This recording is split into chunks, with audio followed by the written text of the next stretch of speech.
আমাদের দলের প্রায় 20,000 মানুষকে নির্মমভাবে হত্যা করা হয়। আমাদের নেত্রী ও দলের চেয়ারপারসন, তার বিরুদ্ধে অসংখ্য মিথ্যা মামলা দিয়ে একটা মিথ্যা মামলায় সাজা দিয়ে তাকে 6 বছর কারান্তরীণ করে রাখা হয়েছে।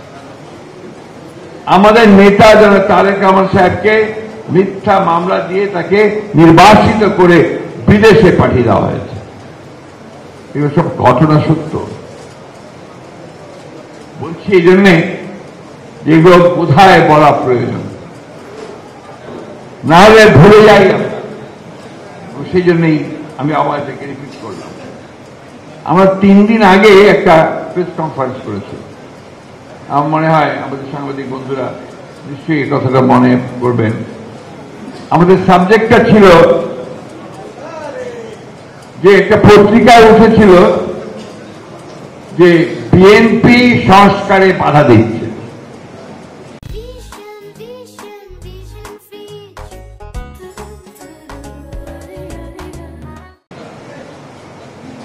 এইটাকে আমরা অত্যন্ত সিরিয়াসলি নিয়ে আমরা এটা প্রেস কনফারেন্স করেছি। 1975 সালে যখন আওয়ামী লীগ একদলীয় শাসন ব্যবস্থা বাকশাল প্রতিষ্ঠা করে, তারপরে পথ পরিবর্তনের পরে শহীদ প্রেসিডেন্ট জিয়াউর রহমান যিনি রাষ্ট্র পরিচালনার দায়িত্ব প্রাপ্ত হন, প্রথম যে সংস্কারটি তিনি করেছিলেন তা হচ্ছে একদলীয় শাসন ব্যবস্থা থেকে বহুদলীয় গণতন্ত্রে প্রত্যার্পণ করেছিলেন। রিয়ালিটি। এবং তারপরে তিনি সমস্ত সংবাদপত্রের স্বাধীনতা দিয়েছিলেন।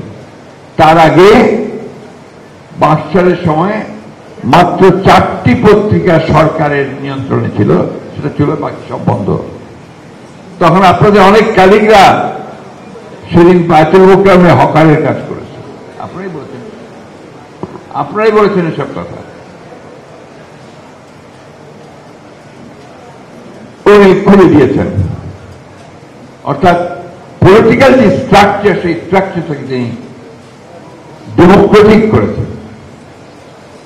অন্যদিকে অর্থনীতিতে, যে অর্থনীতিকে শেখ মুজিব বাকশালী কায়দায় ক্লোজড ইকোনমিতে পরিণত করেছিল এবং শুধুমাত্র তার বসঙ্গত লোকেরা সেই অর্থনীতির সুবিধা ভোগ করছিল, এবং এত ভয়াবহ হয়েছিল যে সে দুর্ভিক্ষ হয়েছিল। এবং অমর্ত্য সেন তার বইতে লিখেছেন এই দুর্ভিক্ষ ছিল মানব সৃষ্ট। ইত্তেফাক পত্রিকায় ছাপা হয়েছিল বাসন্তীর ছবি একটা জাল দিয়ে জড়ানো। এগুলো সব পুরনো, বলতে বাধ্য হলাম। আমাদের নেত্রী দেশনেত্রী বেগম খালেদা জিয়া, তিনি 9 বছর দীর্ঘ সংগ্রাম স্বৈরাচারের বিরুদ্ধে, সেই সংগ্রামের পরে তার সরকারের আমলে তিনি সকলকে নিয়ে ঐক্যবদ্ধ হয়ে সংসদীয় গণতন্ত্র প্রবর্তন করেছিলেন। এই একটা বিশাল মৌলিক সংস্কার। আমাদের নেত্রী বেগম খালেদা জিয়া, তিনি অন্যান্য দলগুলো এবং জনগণের বিভিন্ন কথার মধ্যে সম্মান প্রদর্শন করে কেয়ারটেকার গভর্নমেন্ট যে বিধান, সেটা তিনি সংবিধানের সন্নিবেশিত করেছিলেন, এবং যেটা বাংলাদেশের একটা সুযোগ সৃষ্টি করে দিয়েছিল গণতন্ত্রের চর্চা করা। এবং এটা সবাই স্বীকার করবেন যে 3টি ইলেকশন সেই কেয়ারটেকার গভর্নমেন্টের অধীনে হয়েছে।